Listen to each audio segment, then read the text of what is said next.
Hey, let's shift gears now. Let's talk about the PGA of America.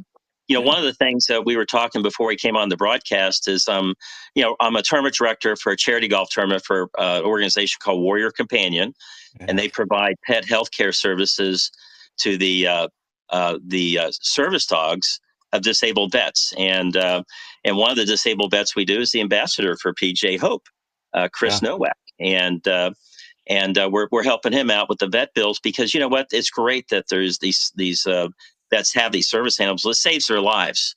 I mean, it really does.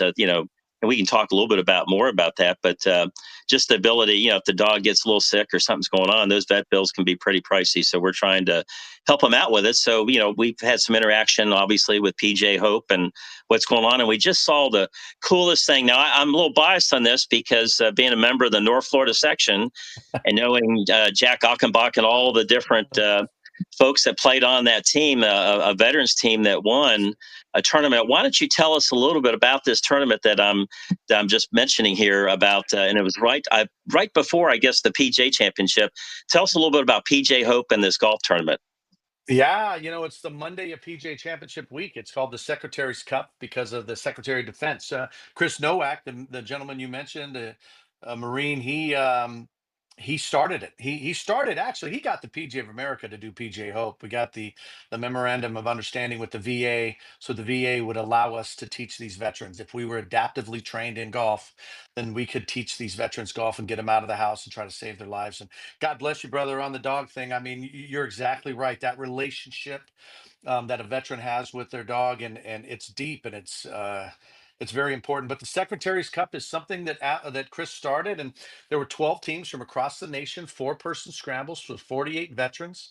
They play one day. It's a scramble. It culminates, on the Saturday they do some fun stuff. On Sunday they do a reception. Then Monday of championship week they play their major, the Secretary's Cup. And you're right, it's a four-person scramble. It was raining so hard. I mean, it was like, are we going to stop it? Like, hey, if there's no electricity in the air, we're playing. And I can't remember the veteran's name who made the putt for North Florida, but it is dumping rain. John, it hadn't rained that hard the whole day, and it is dumping. He's got a cigarette in his mouth that's completely soaked and it's bent. And then he's like, where's my yellow ball? I need my yellow ball. And they're like, what? I need my yellow ball if I'm going to make this putt to win the tournament.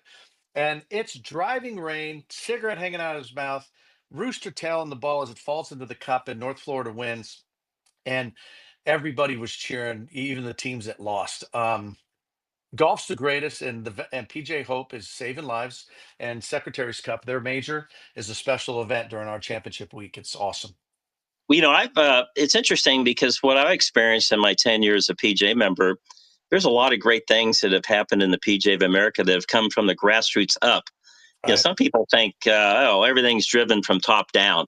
And sometimes in this world, yeah, with associations big as they get, TV contracts and licensing deals and branding and all this stuff, yeah, that's a major league level of things that have to happen. But truly, the best programs in the PGA of America have come from the grassroots. And I can remember, and this may be maybe almost 30 years ago, David Windsor created this Yeah. adaptive golf. Sure And did.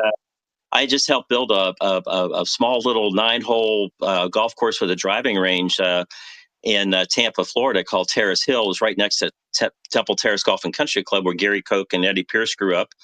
And and so the VA hospital was local, and he came to us and says, "Hey, I'm trying to start this program with the VA just to get these people out on a Friday morning. Can you give a free golf clinic?" Sure, no problem. We got them on out there, and there was people that, they had brain injuries, amputees, you name it, they had it. And you know what? It's kind of funny. We said, okay, well, can we do another one? He goes, well, you need to do it every Friday because they're going to be there every Friday. They're going And to for be a there. couple of years, they were there, and it's raining, it's cold, they're there every Friday, and on a Friday they miss that they show up anyway. If you can't have the clinic because there's something going on, they're there anyway. They're going to be at that golf course and help out. So, that really makes a huge difference. The PJ Hope, but and get golf professionals to interact with these veterans that need that help, and it actually does save lives. Yeah, I appreciate you, saying David's name because you're right. Some of the early curriculum of PJ Hope was straight out of his PowerPoint. He did his presentation at Augusta Ranch before Hope existed, and he did his Adaptive Golf Association. He flew out to Arizona. We did it right there on my range. The next year, PJ Hope started. Now I'm like, wow, some of these slides are the same slides that Windsor had. You know what I'm like? It's like, so that guy doesn't get enough credit. I mean, obviously he's won our national board, but he doesn't get enough credit for what he did starting the Adaptive Golf Association right there in Atlanta, Georgia, and serving veterans. And he's done it very quietly.